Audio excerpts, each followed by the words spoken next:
Assalamualaikum warahmatullahi wabarakatuh. Selamat pagi anak-anak ibu semuanya.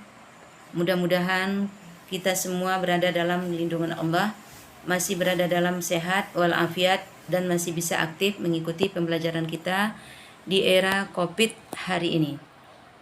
Anak-anak ibu yang berbahagia, pagi ini kita akan membahas pembelajaran kita yang baru tentang masalah kompetisi dalam kebaikan dan etos kerja.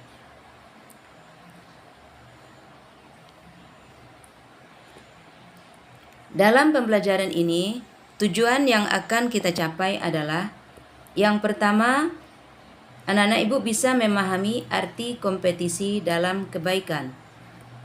Yang kedua, bisa memahami makna etos kerja.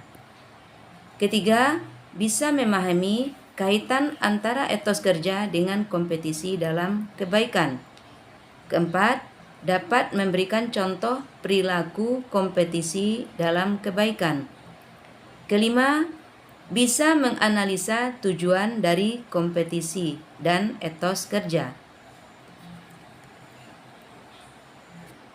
Apa yang mendasari kita untuk melakukan kompetisi dalam kebaikan?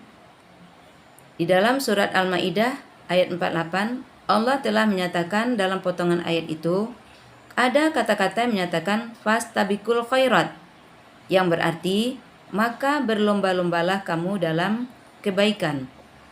Untuk hal ini, anak-anak ibu bisa memperhatikan video berikut.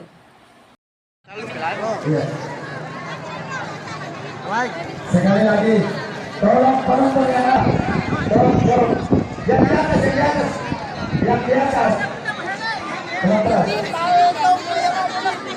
Ada kena nggak? Ya.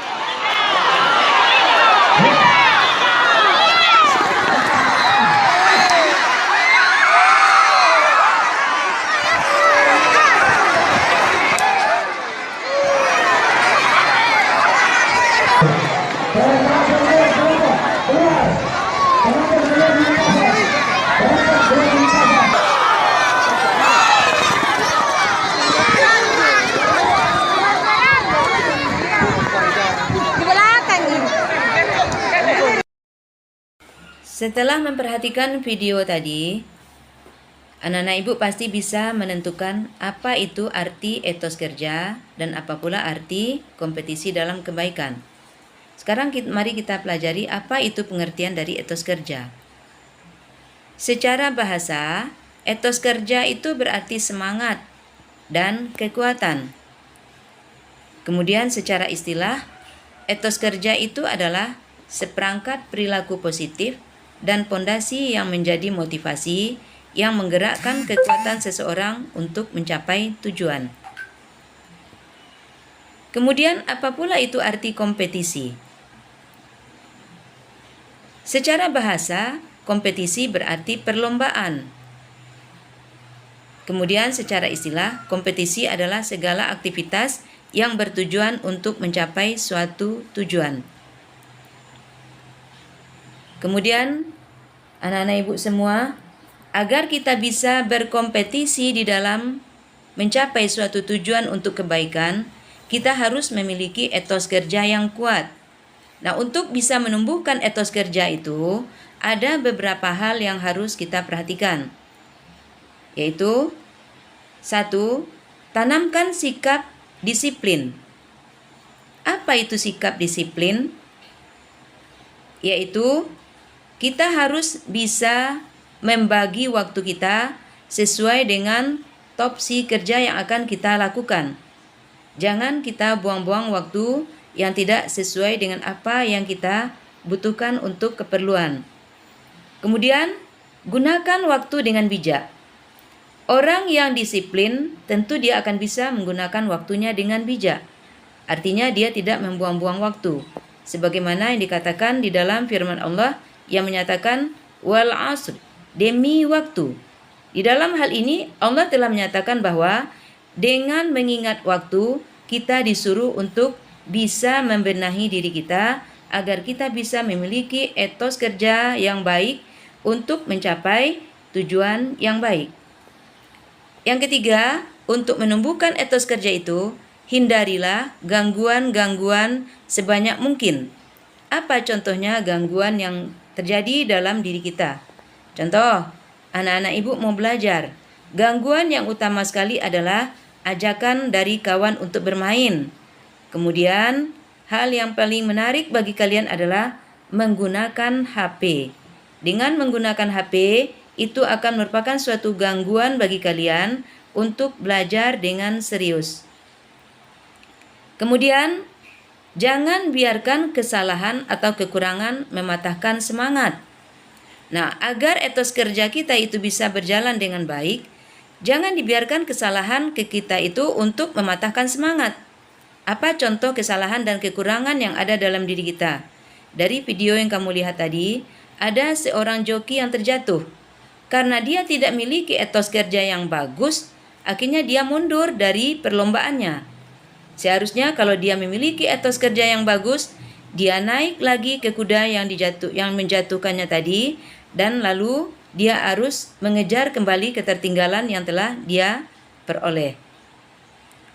Anak-anak ibu yang berbahagia, kamu pasti menginginkan dari setiap apa yang kita lakukan itu akan ada manfaatnya untuk kita. Sekarang kita lihat, coba perhatikan manfaat etos kerja. Yang pertama, manfaatnya adalah sebagai penguat untuk berkompetisi dalam kebaikan. Artinya, jika kita memiliki etos kerja yang bagus, tentu semangat kita untuk berkompetisi dalam hal kebaikan itu akan terlaksana. Yang kedua, manfaatnya adalah meningkatkan kualitas diri dan pekerjaan.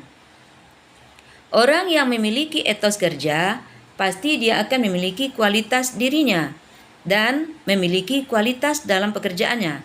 Contoh, orang yang memiliki semangat kerja yang bagus, etos kerja yang bagus, otomatis kualitas dari pekerjaannya itu juga akan bagus.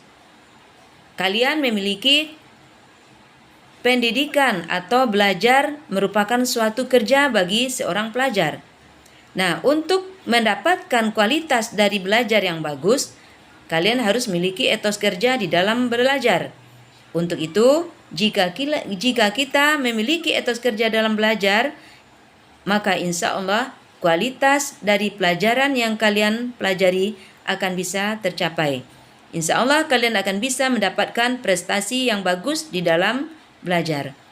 Kemudian manfaatnya bisa memiliki produktivitas yang tinggi. Orang yang memiliki etos kerja akan memiliki produktivitas yang tinggi. Contoh saja, seorang petani, kalau dia memiliki etos kerja yang tinggi, akan memberikan harapan positif bahwa dia akan nantinya bisa memetik hasil panen yang bagus dan banyak. Atau contoh lagi yang bagus, etos kerja yang dimiliki oleh seorang penjahit. Penjahit pakaian, jika dia memiliki etos kerja yang bagus, maka bisa meningkatkan produktivitas dia dalam menghasilkan pekerjaan jahitannya setiap harinya. Demikian saja pelajaran kita hari ini. Sebelum kita tutup pelajaran hari ini, Ibu berharap untuk menambah pengetahuan kalian tentang etos kerja dan kaitannya dengan berlomba-lomba di dalam kebaikan, silakan kalian baca buku pelajaran yang ada pada kalian pada bab 4. Demikian saja kita akhiri pelajaran hari ini. Ibu ucapkan terima kasih. Assalamualaikum warahmatullahi wabarakatuh. Ada pula ucapan.